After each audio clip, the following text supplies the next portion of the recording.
अस्सलाम वालेकुम दोस्तों, तुसी देख रहे हो बंजारे चैनल। मैं ताहर जट ते सुफियान जट मेरे नाल ते अज साडे नाल चाचू लाल खान बलोच माशाअल्लाह जिवें दे कहंदे ना कि मैं तुहाडे होने चाहिए ने हमसाए माशाअल्लाह उस तो वध के बड़े ज़बरदस्त साडे प्यार मुहब्बत करने वाले ते साडे दोस्त भी ते ने चाचू लाल खान होरी ते पिछे इन्हां दे बेटे खड़े ने माशाअल्लाह बड़े बहुत ही अच्छे, यानी कि जिवें असीं मूँह की तारीफ नहीं हैगी कि जिवें दे हमसाए होने चाहिए ने उस तरह का तुसीं हक अदा करदे हो। ते चाचू जी तुसीं एक गड्डी लई है माशाअल्लाह ते इहदे ते असीं अज व्लॉग बनाना है। माशाअल्लाह इन्हां दा तजर्बा कम 40-50 साल दा ते होना गड्डियां दा 40-50 साल का तजर्बा है। तो गड्डी माशाअल्लाह इस तरह की लेंदे ने कि हर दफ़ा ना घर दे भी तंग ने ते बच्चे भी तंग ने कि यार तुसीं किहड़ी गड्डी लैंदे हो, एक दिन रखदे हो 4 दिन वेच लैंदे हो। ते इन्हां नूं पुछदे आ कि अज क्यों इन्नियां गड्डियां चेंज करदे ने ते की इन्हां नूं कोई प्रॉफिट हुंदा होना है जां कोई इन्हां दा इन्ना तजर्बा 40-50 साल का। तो उन्हां नूं पुछदे आ कि इह वजह की है कि घर दे ते तंग रहिंदे ने हर कोई, लेकिन इन्हां नूं पुछदे आ कि की वजह कि तुसीं गड्डियां इन्नियां क्यों चेंज करदे हो। अज ही माशाअल्लाह पिछे बड़ी ज़बरदस्त गड्डी खड़ी है, ये भी हुण इन्होंने तकरीबन 2 हफ्ते हो गए ने। हाँ तकरीबन 2 हफ्ते हो गए ने, लेकिन मसला कोई जेहड़ी गड्डी लेदे ना उहदे विच कोई ना कोई प्रॉब्लम लाजमी हुंदी ते इहदे विच भी बैटरी दी प्रॉब्लम है। आओ नहीं खत्म। हाँ जी, तो मैनूं ये दसो तुसीं कि इन्नियां गड्डियां जेहड़ियां चेंज करदे हो इहदे पिछे की लॉजिक की सेंस? ये प्रॉफिट की वजह तो चेंज करी ਦੀਆਂ ਨੇ ਸਾਨੂੰ ਕੋਈ ਉਹਦੇ ਚ ਰੋਟੀ ਲੱਭਦੀ ਹੈ ਇਹਨੂੰ ਵੇਚ ਦੇਈਦਾ ਫਿਰ ਹੋਰ ਲੈ ਲਈਦੀ ਆ ठीक ਬਜਾਏ ਚਲਾਣ ਦੇ, ਯਾਨੀ ਇਸ ਤਰ੍ਹਾਂ ਲੈਣ ਦੇਣ ਕਰੀ ਰੱਖੀਦਾ ਇਹਦੇ ਵਿੱਚ ਜ਼ਿਆਦਾ ਪੈਸੇ ਬਚਦੇ ਆ। ਨਹੀਂ ਤੇ ਮਾੜੀ ਲਿਆ ਕੇ ਉਹਦਾ ਕੰਮ ਕਰਵਾ ਲਈਦਾ ਵਾ, ਉਹ ਲਾਜ਼ਮੀ ਗੱਲ ਆ ਜਿਹੜੇ ਕੰਮ ਕਰਵਾਉਣਾ ਉਹ ਪੈਸੇ ਗੱਡੀ ਦੇ ਹੀ ਪੈਣੇ ਨੇ ਜੀ। हाँ जी ये तो है, लेकिन ਤੁਹਾਨੂੰ ज़हनी तौर ਤੇ ਟੈਨਸ਼ਨ ਤੇ ਰਹਿੰਦੀ ਹੈ ਨਾ, ਜਿਵੇਂ ਹੁਣ ਸਮੀ ਭਾਈ ਨੇ ਜਾਂ ਨਹੀਂ ਨਹੀਂ ਕੋਈ ਟੈਨਸ਼ਨ ਨਹੀਂ, ਇਹ ਕਾਰੋਬਾਰ ਹੈ, ਕਾਰੋਬਾਰ ਦੇ ਵਿੱਚ ਕੋਈ ਟੈਨਸ਼ਨ ਨਹੀਂ ਹੁੰਦੀ। ਅੱਛਾ ਕਾਰੋਬਾਰ ਹੈ, ਇਹ ਕਾਰੋਬਾਰ ਦਾ ਮਕਸਦ ਹੀ ਇਹੀ ਹੈ ਜੀ, ਤੁਸੀਂ ਇੱਕ ਚੀਜ਼ ਨੂੰ ਲੈ ਆਉਂਦੇ ਹੋ ਉਸ ਨੂੰ ਤੁਸੀਂ ਜ਼ਰਾ ਅੱਛਾ ਕਰਦੇ ਹੋ ਕਰਕੇ ਫਿਰ ਉਹਦੇ ਚ ਤੋਂ ਤਦੇ ਹੀ ਪੈਸੇ ਮਿਲਣਗੇ ਨਾ। ਹਾਂਜੀ, ਲੇਕਿਨ ਘਰ ਦੇ ਜਿਹੜੇ ਤੇ ਅਕਸਰ ਇਹ ਚੀਜ਼ਾਂ ਨੂੰ ਨਹੀਂ ਸਮਝਦੇ, ਉਹ ਇਹਨਾਂ ਨੂੰ ਬਰੀਕੀਆਂ ਨੂੰ ਨਹੀਂ ਸਮਝਦੇ। ਉਹ ਸਮਝਦੇ ਜੀ ਬਸ ਇੱਕ ਗੱਡੀ ਹੋਣੀ ਚਾਹੀਦੀ, ਟੈਨਸ਼ਨ ਨਾ ਹੋਏ, ਉਹੀ ਚੱਲਦੀ। ਇਹਦੇ ਨਾਲ ਬੰਦਾ ਫਿਰ ਉੱਥੇ ਇੱਕ ਜਗ੍ਹਾ ਤੇ ਵੱਜ ਕੇ ਰਹਿ ਜਾਂਦਾ, ਤਰੱਕੀ ਨਹੀਂ ਹੁੰਦੀ, ਅੱਗੇ ਨਹੀਂ ਵੱਧਦਾ, ਤਰੱਕੀ ਨਹੀਂ ਹੁੰਦੀ। ਹਾਂਜੀ ਹਾਂ ਤੇ ਹੋਰ ਤੁਸੀਂ ਆ ਕਿੰਨੀ ਗੱਡੀ ਪਿਛਲੇ 1 ਸਾਲ ਦੇ ਵਿੱਚ ਤੁਸੀਂ ਕਿੰਨੀਆਂ ਚੇਂਜ ਕੀਤੀਆਂ? ਇਹ ਤਕਰੀਬਨ ਮੇਰਾ ਖਿਆਲ ਕੋਈ 10 ਤੋਂ 12 ਗੱਡੀਆਂ ਚੇਂਜ ਹੋ ਗਈਆਂ ਹੋਣੀਆਂ। ਯਾਨੀ ਕਿ ਅਗਰ ਔਸਤ ਕੱਢੀ ਜਾਏ ਤੇ 1 ਮਹੀਨੇ ਦੇ ਵਿੱਚ ਤੁਸੀਂ ਇੱਕ ਗੱਡੀ ਚੇਂਜ ਕਰਦੇ ਹੋ। ਆਹੋ ਇੱਕ ਗੱਡੀ ਚੇਂਜ ਹੋ ਜਾਂਦੀ। ਚਲੋ, ਤੇ ਉਸ ਤੋਂ ਇਲਾਵਾ ਇਲਾਕੇ ਵਿੱਚ ਤੁਸੀਂ ਸਾਰੇ ਘੁੰਮੇ ਹੋਣੇ? ਹਾਂ ਉਹ ਤਾਂ ਲਾਜ਼ਮੀ ਗੱਲ ਹੈ ਜੀ, ਸਾਰੀ ਉਮਰ ਇਸ ਕੰਮ 'ਚ ਗੁਜ਼ਰੀ ਹੈ ਹਾਂਜੀ, ਤੇ ਹਰ ਤਰ੍ਹਾਂ ਦੇ ਇਲਾਕੇ ਘੁੰਮੇ ਆ। ਪੰਜਾਬ ਪਾਕਿਸਤਾਨ ਦਾ ਕੋਈ ਜਗ੍ਹਾ ਨਹੀਂ ਜਿੱਥੇ ਨਹੀਂ ਗਏ ਸੀ। ਸਹੀ ਮਾਸ਼ਾਅੱਲਾ। ਸਿੰਧ ਅੰਦਰੂਨੇ ਸਿੰਧ ਹਾਂ ਜੀ ਸਾਰਾ? ਪੂਰਾ ਪਾਕਿਸਤਾਨ, ਕੋਈ ਐਸਾ ਸ਼ਹਿਰ ਨਹੀਂ ਜਿਹੜਾ ਨਹੀਂ ਅਸੀਂ ਗਏ, ਅੱਛਾ ਅੱਛਾ। ਹਰ ਜਗ੍ਹਾ ਤੇ ਗਏ ਆ।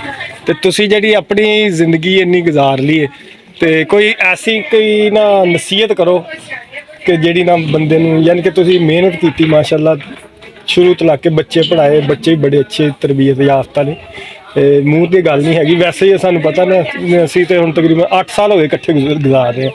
ਕੋਈ ਐਸੀ ਨਸੀਹਤ ਜਿਹੜੀ ਆਉਣ ਵਾਲੇ ਬੰਦੇ ਜਿਹਨੂੰ ਜਿਹੜੀ ਜ਼ਰੂਰੀ ਹੈ ਕਿ ਕੀ ਜ਼ਿੰਦਗੀ 'ਚ ਕਰਨਾ ਚਾਹੀਦਾ ਬਿਹਤਰੀ ਵਾਸਤੇ?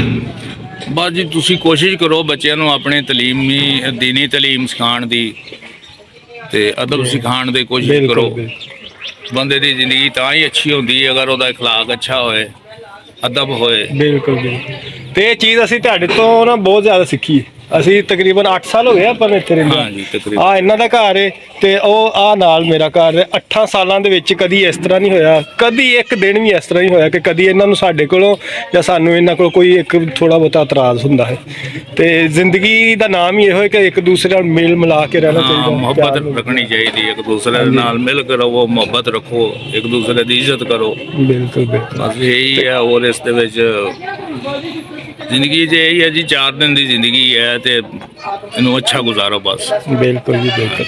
ਤੇ ਸਾਡਾ ਵਲੌਗ ਬਣਾਉਣ ਦਾ ਇੱਕ ਤੇ ਇਹ ਮਕਸਦ ਸੀ ਤੇ ਤੁਹਾਨੂੰ ਚਾਚੂ ਹੋਰਾਂ ਨੂੰ ਮਿਲਾਉਣਾ ਸੀ। ਦੂਸਰਾ ਇਹ ਸੀ ਕਿ ਇਹਨਾਂ ਨੇ ਜਿਹੜੀ ਗੱਡੀ ਚੇਂਜ ਕਰਦੇ ਨਾ, ਇਹ ਅਕਸਰ ਧੱਕਾ ਵੀ ਲਾਣ ਦੇ ਹੁੰਦੇ, ਤੰਗ ਵੀ ਹੋ ਰਹੇ ਹੁੰਦੇ, ਲੇਕਿਨ ਮਸਲਾ ਇਹ ਕਿ ਜ਼ਿੰਦਗੀ 'ਚ ਤੁਸੀਂ ਪਰੇਸ਼ਾਨ ਤੰਗ ਨਹੀਂ ਨਾ ਹੋਗੇ ਤੇ ਤਰੱਕੀ ਨਹੀਂ ਕਰ ਸਕਦੇ। ਤਰੱਕੀ ਨਹੀਂ ਕਰ ਸਕਦੇ। ਜੇ ਤੁਸੀਂ ਕਹੋ ਨਾ ਇੱਕ ਕੰਫਰਟੇਬਲ ਗੱਡੀ ਲੈ ਕੇ ਤੁਸੀਂ 40 ਲੱਖ ਦੀ ਗੱਡੀ ਲੈ ਲਈ ਹਾਂਜੀ। ਤੇ ਉਹਨੂੰ ਹੀ ਚਲਾਈ ਰੱਖੋ ਤੇ ਫਿਰ ਤੁਸੀਂ ਇੱਕ ਮਹਦੂਦ ਜੀ ਇਨਕਮ ਕਮਾ ਲੋਗੇ, ਹਾਂ। ਲੇਕਿਨ ਅੱਗੇ ਨਹੀਂ ਨਿਕਲੋਗੇ। ਅੱਗੇ ਨਹੀਂ। ਇਹ ਥੋੜੀ ਜਿਹੀ ਤੰਗੀ ਤੇ ਪਰੇਸ਼ਾਨੀਆਂ ਜਿਹੜੀਆਂ ਬੰਦੇ ਨੂੰ ਅੱਗੇ ਲਿਜਾਣ ਵਾਸਤੇ ਬੜੀਆਂ ਜ਼ਰੂਰੀ ਨੇ। ਜ਼ਰੂਰੀ। ਜਿਵੇਂ ਅਕਸਰ ਸਵੇਰ ਅਸੀਂ ਧੱਕਾ ਲਾ ਰਹੇ ਹੁੰਦੇ ਆ, ਹਾਂਜੀ। ਮਿਲ ਕੇ ਮੈਨੂੰ ਸਭ ਖੁਸ਼ੀ ਹੁੰਦੀ ਹੈ ਕਿ ਤੁਸੀਂ ਮੈਨੂੰ ਬੁਲਾਉਂਦੇ ਹੋ ਧੱਕਾ ਲਾਉਣ ਵਾਸਤੇ, ਕਿਉਂਕਿ ਕਦੀ ਉਹ ਹੁੰਦਾ ਨਾ ਕਿ ਹੁੰਦਾ ਯਾਰ ਪਤਾ ਨਹੀਂ ਲਾਉਂਦਾ ਧੱਕਾ ਕਿ ਨਹੀਂ ਲਾਉਂਦਾ, ਕੋਈ ਸੋਚ ਹੁੰਦੀ, ਲੇਕਿਨ ਤੁਸੀਂ ਕਦੀ ਨਹੀਂ ਸੋਚਿਆ ਤੇ ਅਸੀਂ ਵੀ ਕਦੀ ਨਹੀਂ ਨਹੀਂ ਜੀ, ਸੋਚਿਆ। ਸਾਡਾ ਤੇ ਹਮਸਾਏ ਸਾਰੇ ਹਾਂ, ਅੱਛੇ ਨੇ, ਬਿਲਕੁਲ ਬਿਲਕੁਲ ਬਹੁਤ ਅੱਛੇ ਹਮਸਾਏ ਨੇ, ਸਾਰੇ ਅੱਛੇ ਨੇ, ਜਿਤਨੇ ਘਰ ਨੇ ਕੋਈ ਮਾਸ਼ਾਅੱਲਾ ਨਹੀਂ ਹੈ ਸਾਰੇ ਕਿਸੇ ਦਾ। ਕੋਈ ਕਦੀ ਇਸ ਬਲਾਗ ਦੇ ਵਿੱਚ ਕਦੀ ਰੋਲਾ ਨਹੀਂ ਪਿਆ, ਕਦੀ ਕੋਈ ਇਸ ਤਰ੍ਹਾਂ ਦਾ ਮਸਲਾ ਨਹੀਂ ਬਣਿਆ ਕਿ ਕੋਈ ਲੜਾਈ ਹੋਈ ਹੋਏ।